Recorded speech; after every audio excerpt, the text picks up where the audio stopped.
They are the migrants, workers in the sweatshops of the soil, the harvest of shame. In 1960, CBS News correspondent Edward R. Murrow called them the forgotten people, the undereducated, the underfed.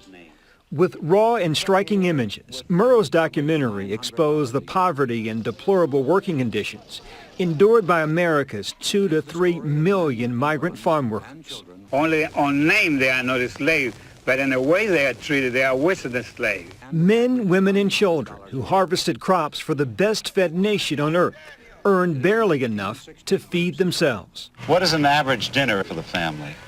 Well, you mean what do we have in? Yes. I cook a pot of beans and fry some potatoes. From the tomato, bean, and sugarcane fields of Florida, working steadily north to the apple orchards of New York, life was an endless road trip. In housing, crowded, dilapidated, often filthy, but all a worker could afford on an average yearly income of $900. That's about $6,700 today. Today, 50 years later, migrant work is still backbreaking. Here in Immokalee, Florida, the tomato capital of the country, harvest season is just beginning. While the work's the same, wages have improved. That's if the work can be found. In this tiny trailer he shares with his wife and 5 children, 62-year-old Juan Lopez gets up before dawn, hoping to find work as a tomato picker. How much money do you make in a year, most years? Last year, in 2009, I earned $7,800 for the entire year. $7,800. Es aquí. For a few months, this rented trailer is home. 6, sometimes 7 days a week, he competes with younger men and women for a limited number of jobs. Like every other industry, farming has suffered in this economy, and those at the bottom suffer most. On this day, Lopez is hired to work on a tomato farm more than 2 hours away. Over the years, the faces in the fields have changed, from poor whites and poor blacks to poor Hispanics. Today, most migrant workers are from Mexico. Workers make about $10,000 to $12,500 a year. There are no mandated benefits like health insurance, overtime, or sick pay. In extreme cases, some farm workers have been held against their will, forced to work for little or no pay, modern-day slaves.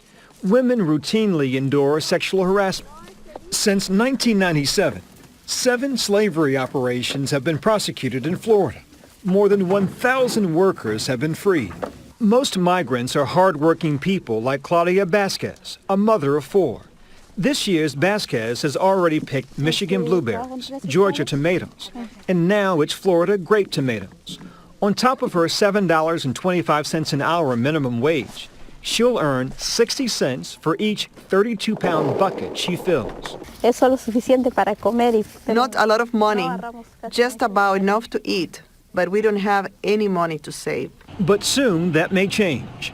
Under an agreement between Florida tomato growers and the CIW, an advocacy group for field workers, working conditions will improve to include shade in the fields, a strict code of conduct, and perhaps most importantly, increased wages.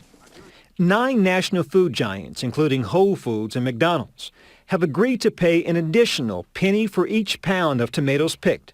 That penny-a-pound program could put another $5,000 to $7,000 in the pockets of America's field workers each year. John Esform's family owns Pacific Tomato Growers, the first grower to sign on to the new agreement. Our effort was really about making it a public conversation because it's intolerable that anybody behave inappropriately within agriculture. We know that the industry is changing. We know that it doesn't have to be a harvest of shame anymore. It can be a harvest of hope. Hope for a better tomorrow. What will you and your family do for Thanksgiving? Si alcanzaremos. If we have enough, we'll try to buy a turkey, and we'll share that. 50 years ago this week, America was given its first glimpse at what Murrow called the sweatshops of the soil. 50 years later, the bounty and blessings of many this Thanksgiving remains the burden of a few.